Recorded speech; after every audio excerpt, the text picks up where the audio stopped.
ngayon, overthinking kills. So, kumbaga, in-anticipate mo na yung mga masasamang mangyayari, pero wala naman pala because you know you're overthinking.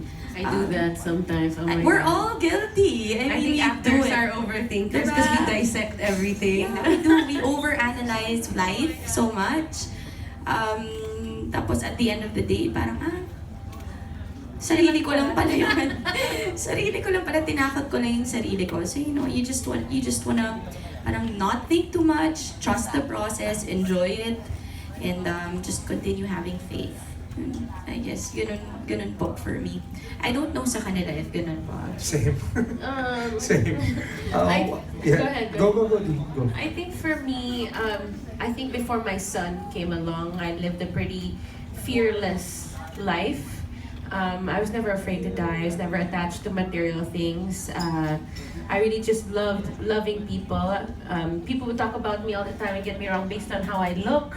Kasi yung kontrabida kong face, iba naman sa puso ko. But I would just go on living life and with knowing that whoever I am, however God made me, the truth will always come out. But I think being never afraid to die then changes when you have a child.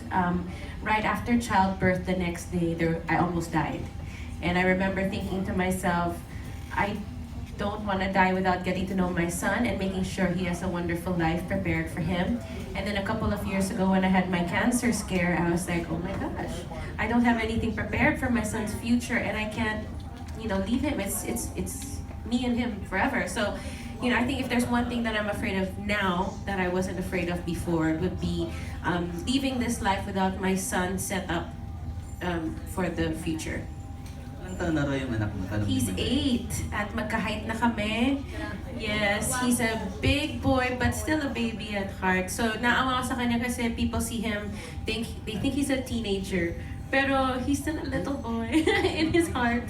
So yeah, he's 8, size 8 ang paa. So gastos. Jay?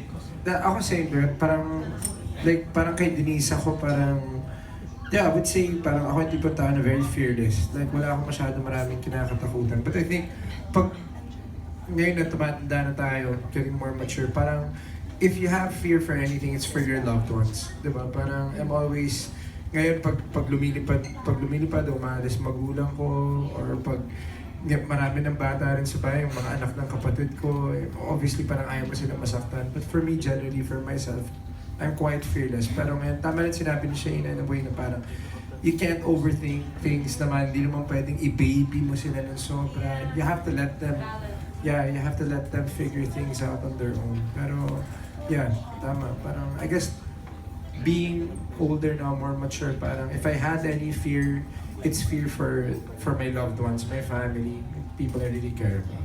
Yeah. May last question.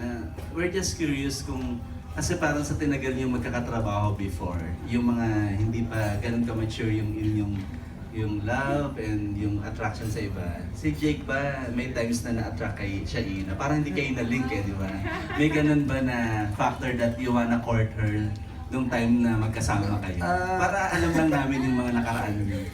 Maganda talaga si Shaina, okay? Sabihin ko na. Pero, hindi, yung ano na naman, yung interesting dan sa pinagsamahan namin, nakita rin namin, or nandun kami para sa isa't isa nung mga panahon na we were, na may sarili-sarili kaming love life. Diba? Nakita niya na Shaina ako ng super down.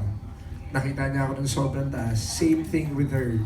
Kumbaga, as a leading man or as a person who's worked with her for so long that time, inalalayan ko din siya in those times at inalalayan din niya ako. So parang more than a physical attraction or romance, parang there's genuine love there for the person na, alam mo yun, yung andun yung genuine love na hindi ko masabi na may mali siya that time, and hanggang ngayon nandun pa rin yun. Same with Denise. Katuwa naman si Jay. Same with Denise. Same rin naman. Oh my God. Uy, maraming beses We've na naman, been through marami some. na tayong pinagdaanan. Diba? Marami. Ayaw ko na lang detalye, pero marami na tayong pinagdaanan. Pero yung sa amin ni Shayna in particular at that time, diba? Parang we've seen each other in relationships up and down. At nandun kami para sa isa't isa yung mga panahon nun. Kaya nga parang 7 years later, parang wala talaga. Wala. Naramdaman ba yun siya, Ina? That time? Oo naman po, opo. Like what he said, it's more of a brotherly, sisterly love and appreciation more than anything. And in fairness to Quenks, every time talaga, after kain, every time we see each other, kasi nakikita pa rin naman po kami sa ASAP, sa Christmas special, here inside ABS, and he'd always tell me na, trabaho naman tayo, and hindi to yung sasabihin lang niya na para lang, chika lang, showbiz AB chika, friends. gano'n. Hindi talaga, like he really means it. And gusto niya talaga ako makatrabaho. And sabi ko sa kanya, yes, I also want to work with you, given the right material. So 7 years later, this I guess is the perfect material.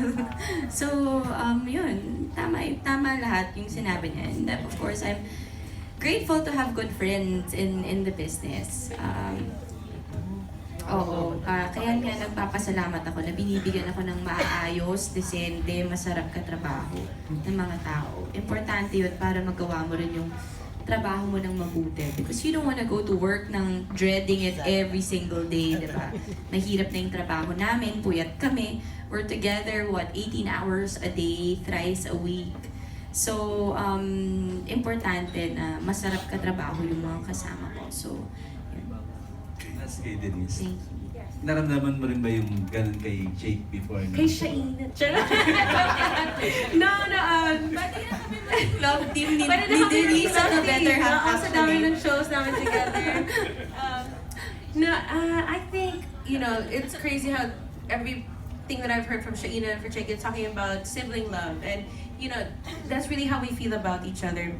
Shayna, we both have the same problems with our health, and we're always trying to compare notes on how we can do better for ourselves and our body and peace of mind and a positive outlook in life. And with Cuenca, he's pretty much my brother from another mother. I mean, he's the type of person that even if we don't see each other every day, at important milestones in our lives, we're there for each other.